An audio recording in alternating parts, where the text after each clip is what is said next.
cette chaîne, j'espère que vous allez bien. Je rentre de balade, je suis congelée.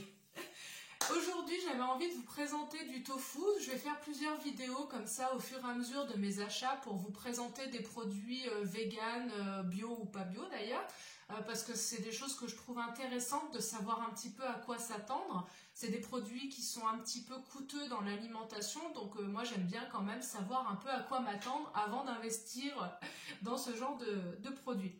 Là, j'ai pas eu le choix, j'ai deux tofu différents parce que j'avais que ça à ma disposition à Carrefour. Donc, le tofu fumé de la marque Céréales, qui coûte 3,71 € et ça nous ramène à 18,50 € le kilo. Et le tofu nature de la marque Björg, qui lui est à 2,60 € et ça nous ramène à 6,50 € le kilo. Donc, autant dire qu'il n'y a pas photo, celui-ci coûte plus de 2 fois moins que celui-ci. Mais ils ont un intérêt tous les deux, on va le voir. Je sais que Björg fait aussi du tofu fumé, mais il est encore plus cher, donc je ne l'ai même pas acheté. Voilà. Il faudra que je le goûte un jour pour savoir si ça vaut le coup, mais là en l'occurrence, j'ai même pas essayé. Petite précision, le tofu fumé se garde au frais et se garde pas très longtemps.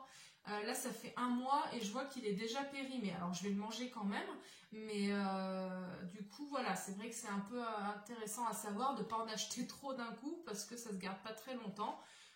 Le tofu nature, lui, se garde jusqu'au mois de novembre dans les placards, donc c'est quand même aussi intéressant.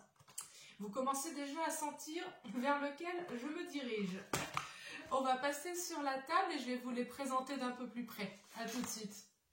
Voilà, donc déjà, rien que sur la présentation, c'est bien foutu le marketing. On voit déjà vers lesquels se diriger en fonction des préparations qu'on veut faire. Donc le tofu fumé, effectivement, moi la conclusion que j'aurais, c'est de l'utiliser en cuisine. Et de préférence, effectivement, intégré dans des préparations. Parce que donc j'ai essayé de le faire revenir à la poêle pour l'intégrer dans un gratin. Je pensais que ça allait lui apporter un petit goût caramélisé et en fait ça l'a rendu mais alors caoutchouteux. Voilà, donc je vais abandonner l'idée de le faire revenir à la poêle. C'est un tofu qui est très ferme. Je vous intégrerai une vidéo de quand je l'ai ouvert la première fois. Donc celui-ci plus pour les préparations et celui-ci pour le coup c'est un tofu qui est très tendre, qui est un peu friable et qui se prête carrément en fait aux marinades. Donc effectivement dans les salades tout ça il est nickel. J'ai essayé de le faire revenir dans une poêle. Si vous mettez pas 4 tonnes d'huile il va partir en bouillie, il va complètement s'effriter et puis j'ai essayé aussi de le faire sécher au four et alors là pour le coup il était dur comme du béton et c'était pas très intéressant. Il n'y a que celui-ci où il y a la précision vegan, sauf erreur de ma part, mais dans les deux vous avez effectivement que des produits végétaux. En tout cas il n'y a pas de produit animal. Au niveau de la composition, donc, on va commencer par celui-ci. Donc, vous avez les ingrédients qui apparaissent. Et donc, ce qui m'intéresse, moi, à chaque fois quand j'achète, c'est de regarder le rapport entre les protéines et les matières grasses. Donc là, on a 17 grammes de protéines pour 9,9 de matières grasses. Donc, qui est super intéressant. Et en comparaison, l'autre... On est à 16 grammes de protéines pour 10 grammes de matière grasse. Donc, il est un tout petit peu moins protéiné et à peine plus gras. Voilà. Alors, c'est vrai que si c'est ce qu'on veut choisir, les protéines, bah, du coup, vaudra mieux prendre le tofu nature. Bon, ça se joue à pas grand-chose, hein, je chipote, on est bien d'accord. Après, donc, ce que j'ai trouvé notable, bah, c'est que celui-ci, c'est 2 fois 100 grammes. Alors, ça se présente sous 2 petits blocs comme ceci. Donc il est très... Pardon, il ne fait pas le point sur le bon. Donc il est très très ferme. Il n'y a pas donc de liquide avec. Quand vous l'ouvrez, c'est vraiment très sec. Et, donc très très dur. Il se découpe en lamelles parfaitement, en petits cubes. C'est nickel pour ça. Et celui-ci, pour le coup, est un bloc un peu plus dense. Alors on voit tout de suite hein, qu'il est plus friable, qu'il est un peu plus poreux. C'est vraiment génial pour les marinades. Il n'y a pas besoin de le laisser longtemps. Si vous faites des petits dés pas très gros, il va vraiment absorber les goûts en une quinzaine de minutes. C'est juste parfait. Donc il est un peu plus... il est un peu plus humide. Voilà, on a un petit peu de liquide qui s'échappe quand on l'ouvre. Le bloc est plus gros, bah, il fait le double, hein. C'est sûr que celui-là fait 200 grammes. Et ça nécessite quand même de couper un peu plus gros, c'est un peu plus difficile de faire des tranches très fines, il va s'effriter. Voilà. Du coup, pour vous donner un peu mon avis au niveau des goûts, j'ai vraiment apprécié avoir le tofu fumé dans les préparations, donc que ce soit dans le gratin, dans des lentilles. C'est vrai qu'il a la capacité à donner du goût au plat, donc ça c'est intéressant. Et par contre celui-ci effectivement c'est vraiment pour complémenter une salade ou pour apporter des touches de goût si vous voulez avec des marinades à l'orange, avec du soja, avec plein de choses et ça va apporter du caractère à vos préparations. Je pense qu'il vaut mieux quand même, moi j'ai trouvé plus intéressant de le consommer donc sans le faire cuire mais mariné plutôt que de le faire cuire. Après c'est une question de goût. Je pense qu'il est tout à fait possible celui-ci de le mixer et de l'intégrer dans des préparations. À mon avis, il n'y a aucun problème. Celui-ci, ça va être un petit peu plus dur. Voilà. Donc, on va refaire un petit point final. On va tester le tofu fumé de chez Céréales. J'y vais à reculons, je dois avouer, parce que Céréales et Bjorg, c'est deux marques pour qui le tofu, je le trouve, je l'ai trouvé pas bon. Si vous connaissez des marques d'ailleurs en grande surface qui sont bonnes, n'hésitez pas à me dire, de toute façon je vous ferai un retour de celui-ci aussi. Au niveau de la texture, il est très très ferme. Ouais, vraiment, bon là j'appuie sur le côté mais il est vraiment ferme.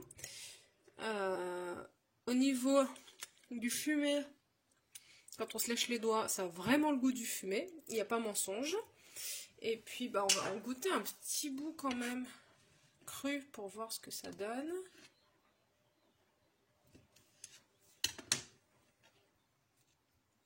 Hop là. Donc voilà. Bon, il a l'air friable.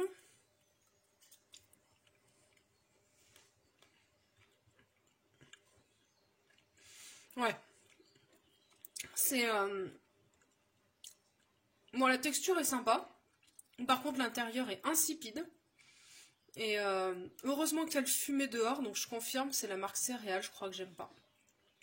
Le fumé dehors fait un peu passer ce goût totalement neutre en fait. Hein. J'ai déjà goûté du tofu qui avait du goût, mais alors là, c'est mon avis. Hein. Si vous le trouvez super bon, n'hésitez pas à me dire comment vous l'avez préparé. En tout cas, cru, enfin nature comme ça, froid, c'est pas comme ça que je vais le consommer. D'ailleurs, je vais laisser ça. Hop, voilà, ni vu ni connu. Donc moi, je vais le préparer en gratin. Alors donc du coup celui-ci pour vous montrer, il est vraiment très friable, il se mange bien, donc une fois mariné, voilà. Une fois qu'il a du goût franchement ça va, il fait très, très granuleux, il n'est pas ferme comme l'autre, mais enfin bon on fera le bilan et la comparaison entre les deux. En tout cas, celui-ci, du coup, il a très bien pris le goût, je pense, de par sa texture. Il a bien absorbé alors que je l'ai laissé mariner, quoi. Même pas 10 minutes. Donc, ça a quand même une capacité d'absorption assez rapide et qui est sympa. Et pour le coup, là, dans une salade comme ça va très bien.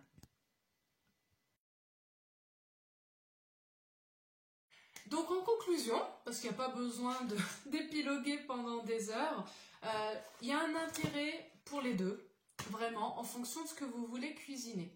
Je pense néanmoins qu'à mon avis, si la question du budget rentre en compte pour vous, celui-ci est très polyvalent et je pense qu'il doit y avoir possibilité de faire pas mal de choses. Si vous le faites mariner dans une... vous savez les liquid smoke, là, les liquides qui sont très fumés ou avec du paprika fumé, je pense que vous pouvez obtenir assez facilement ce petit goût fumé qu'à l'autre. pour 2 fois moins cher et c'est tout aussi intéressant en termes de goût. Après, en termes de texture, vraiment, si vous voulez bien garder les morceaux de tofu dans vos préparations et que ça parte pas en lambeaux, effectivement, je pense qu'il faut vraiment se diriger vers celui-ci. Donc voilà, j'ai pas essayé celui-ci dans des soupes pour les rajouter. À mon avis, ça doit rester friable, c'est pas le meilleur qui doit être indiqué dans ces circonstances-là. S'il ne fallait en choisir qu'un, bah, je pense que vous l'avez compris, hein, c'est celui-ci. Parce que je trouve que le rapport qualité-prix et puis surtout toutes les possibilités, clairement c'est celui-là. Avec ça, on peut tout faire. Plus ou moins bien, je l'accorde, mais en tout cas, on peut tout faire. Celui-ci, c'est très restreint. Honnêtement, en salade, sans préparation, il n'est pas top. Enfin, celui-ci, je le mangerai pas cru. Je le mangerai pas comme ça, sans l'intégrer dans des plats, sans l'avoir fait revenir. Voilà, je trouve qu'il n'a pas vraiment d'intérêt, si ce n'est son goût fumé et puis sa texture hyper ferme. Donc, bilan. Celui-ci, je recommande en priorité. Et celui-ci pour les préparations dans un second plan de manière occasionnelle. Mais on en goûtera d'autres parce que j'ai quand même mes chouchous que je n'ai pas encore pu acheter, mais je vous les présenterai à d'autres occasions. J'espère que cette vidéo vous a plu. Si c'est le cas, n'hésitez pas à l'aimer, à vous abonner. Ça donne toujours un petit coup de pouce et puis ça vous permettra d'être informé des prochaines vidéos qui vont sortir. Je vous dis à très bientôt avec plaisir et passez une bonne journée. Bye bye!